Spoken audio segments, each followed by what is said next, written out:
Mais sur le plateau, nous sommes également rejoints par Davaris Goudjou. Je rappelle que vous êtes géostratège. Bonsoir à vous, docteur. Merci à vous. Cette question d'entrée. Le monde peut-il se targuer de voir arriver un homme de paix tel qu'il se décrit, Donald Trump, celui qui voudrait aujourd'hui instaurer justement cette paix, faire taire toutes les armes et ne plus déclencher les guerres à travers le monde? Bonsoir Baudelaire, bonsoir à mes companélistes de l'autre côté. Pour ma part, je pense que ce sera aller vite en besoin que de dire que le monde peut se réjouir d'une manière ou d'une autre d'avoir un homme de paix après l'élection du 47e président des États-Unis, qui est le président Trump. Mais ce que je pense, c'est que le président Trump est le moins mauvais choix que l'on puisse avoir. Le moins mauvais choix. Le moins mauvais choix. Ça veut dire qu'il y avait pire? Oui, il y avait pire que Trump de l'autre côté. Puisque quand on fait le bilan direct de ces dernières années, pratiquement, c'est la première fois que l'on assiste à une confrontation presque directe entre la Fédération de Russie et les États-Unis sur le règne des démocrates, qui en réalité, dans beaucoup de leur comportement, cachaient beaucoup un certain nombre de phrases. Que si nous prenons que le cas de l'Ukraine, nous savons que dans le cas de l'Ukraine, le fils de Biden Junior est impliqué dans beaucoup de scandales financiers et beaucoup d'autres comportements indécents et qui ne sont pas acceptables dans le landerneau politique tant à l'international que sur le sol des États-Unis. Et pour cela, il a fallu faire un certain nombre de compromis pour pouvoir organiser une guerre et surtout pérenniser une certaine guerre en Ukraine. Je n'ai pas besoin de revenir sur le fait qu'aujourd'hui, n'oublions pas que pendant un certain nombre de décennies, il y avait une forme de relative paix, entre guillemets, entre la République populaire de Chine et les États-Unis. Mais on est pratiquement à la confrontation sous le règne de Biden, qui, je crois c'était encore hier, je disais que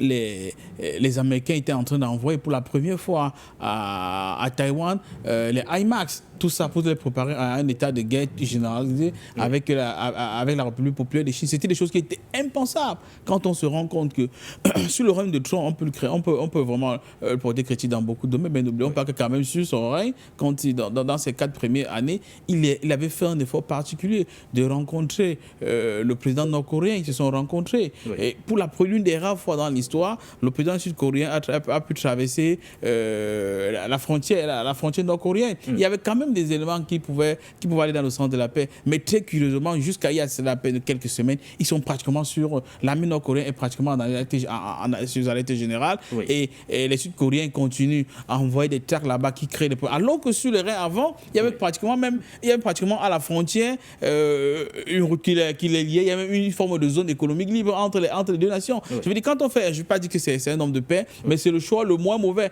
Parce que quand on essaie de faire le bilan avec les démocrates, pratiquement dans les 4 coins de la Terre, on se rend compte qu'en réalité, Trump a beaucoup de défauts, mais d'autres ne sont pas mieux. Donc pour vous, il est très tôt de se jeter en besoin, mais il y a tout de même des gestes d'apaisement qui ont été posés, ou du moins envoyés durant son premier passage à la Maison-Blanche, Donald Trump. Justement. Est-ce qu'on pourrait capitaliser justement sur ces gestes d'apaisement? Parce que même dans ses promesses de campagne, il nous dit par exemple qu'une fois revenu aux affaires, il mettra fin éventuellement, ou du moins il mettrait fin à l'opération spéciale, du moins à la guerre du côté de l'Ukraine, sans dire comment. Ceci avant son investiture au mois de janvier prochain. Mais non, oui, d'abord, rien que l'intention, c'est déjà bien. Rien que l'intention, c'est déjà bien. Pourquoi? Parce qu'il faut bien comprendre que dans le fond de la guerre en Ukraine, c'est une opération mercantile. Ça veut dire qu'il y a des intérêts importants du complexe militaro-industriel qui doivent continuer à vendre le matériel militaire à l'Ukraine pratiquement à crédit, mais qui permet surtout à la gente qui est en train de diriger aujourd'hui à Washington de se faire beaucoup de rétrocommissions. Ça nous fait encore revenir en surface Biden Junior, qui est extrêmement trempé dans tous ces trafics-là. Je n'ai pas besoin de dire que si nous prenons en Ukraine, ça fait à peine quelques semaines, qu'on a découvert qu'une dame qui avait la responsabilité de signer, elle est dans le secteur médical, je n'ai pas retenu son nom, une dame qui est en train de signer, en réalité, les documents qu'elle signe permet quand vous recrute, en fait, qu'on certifie si vous êtes apte à aller au combat ou pas pour la mobilisation. On a pu découvrir chez elle plusieurs dizaines de millions de dollars. À votre avis, d'où viennent ces dizaines de millions de dollars? Le pouvoir actuel à Washington, le pouvoir démocrate actuel à Washington, c'est qu'une bonne partie des aides qu'ils donnent à l'Ukraine, en réalité, est dilapidée dans la corruption. Mais ça les empêche de continuer à aller dans ce sens-là. Et Trump dit, mais comment nous pouvons continuer à donner des centaines de milliards à des gens alors que chez nous, nos enfants manquent de quoi manger, alors que chez nous, les gens tombent dans la rue, alors que chez nous, les soldats qui ont donné de leur sang, de leur force pour défendre les intérêts américains de par le monde entier ne vont pas bien. Je dis, dans un contexte comme celui-là, je dis, même l'intention est déjà bien, la preuve en est. La plupart donc, pour vous, l'arrivée de Donald Trump sonne le glas de tous ces millions de dollars américains d'aide dépensée du côté de l'Ukraine. Non, je vais dire, non pas sonner forcément le glas, mais ça baisse les intentions. Ça veut dire chacun commence à mettre un peu l'eau dans son vin. Quand vous voyez la plupart, tout à l'heure vous avez fait allusion aux félicitations d'Emmanuel Macron, qui est extrêmement hypocrite. Vous savez, il y a certains officiels français hier qui étaient déjà, vous savez, premièrement, les sondages du Parlement entier sont eux qui les contrôlent. Ça veut dire que dans beaucoup de cas, les sondages sont biaisés. Oui. Dans certaines personnes étaient en train de féliciter déjà en sourdine Harris. Et n'oublions pas, il y a de cela à peine quelques temps, même à l'élection de Trump.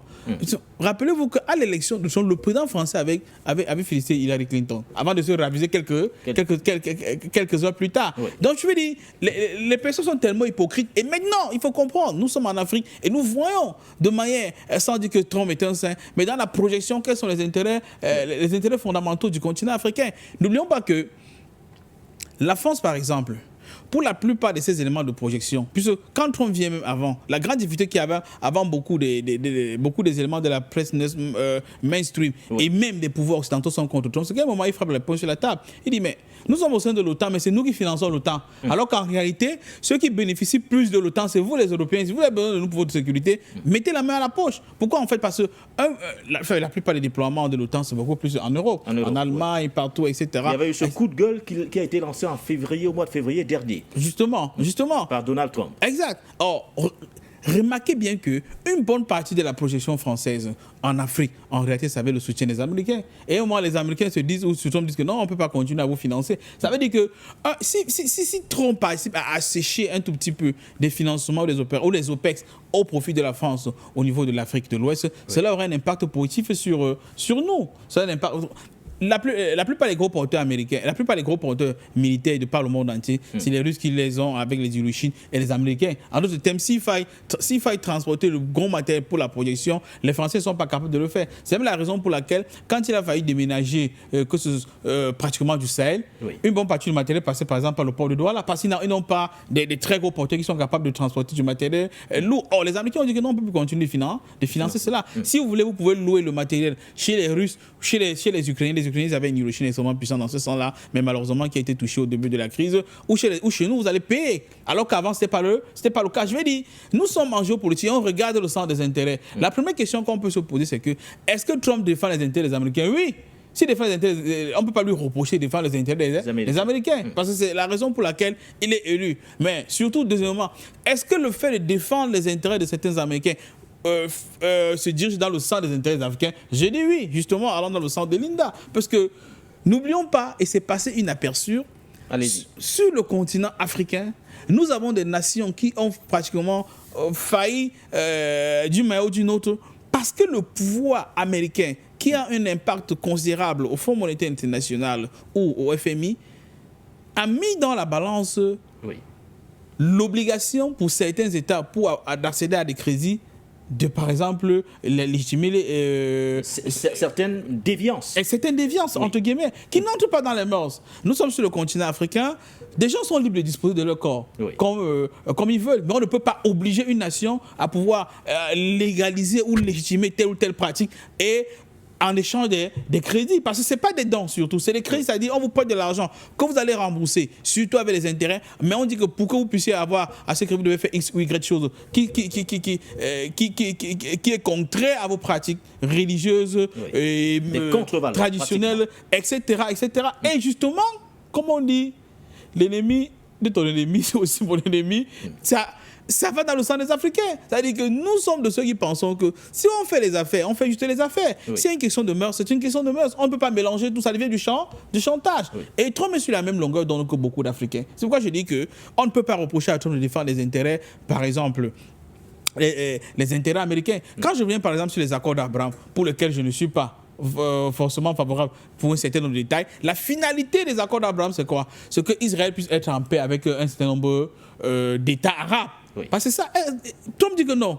Vous pouvez faire la paix avec Israël. Et si vous voulez que nous puissions être en bon terme avec vous, signer les accords d'Abraham, c'est les éléments qui ont participé à ce que Israël, ou alors un certain nombre de pays, que ce soit Dubaï et bien d'autres, puissent signer ces accords-là. En réalité, l'Arabie Saoudite était plus ou moins dans ce sens. Même si c'est dans le sens des intérêts américains. Pourquoi?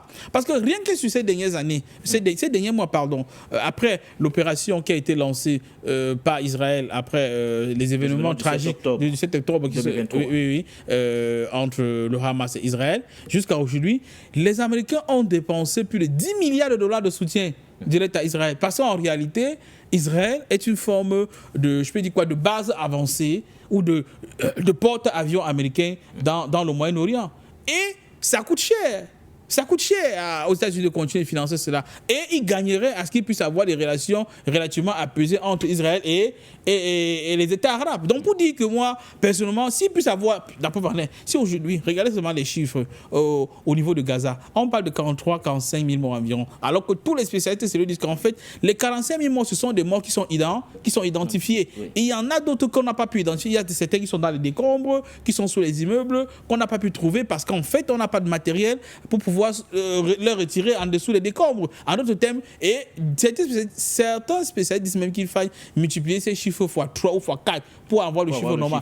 Or, s'il y avait une forme d'accord de paix, même si pas totalement parfaite, on aurait économisé environ 100 000 morts. Je ne parle que dans la bande de Gaza. Et 100 000 morts, dont majoritairement des femmes et des enfants qui n'ont rien demandé, qui ne veulent que vivre. Ce qu'on parle pour Gaza, je n'ai pas besoin de revenir sur ce qui y a-t-il un espoir avec Trump aujourd'hui? Moi, je crois qu'on parvienne à cet accord en question, docteur. Moi, j'ai l'espoir. Moi, j'ai espoir. Pourquoi? Parce que moi, je me dis, on juge le maçon au pied du mur.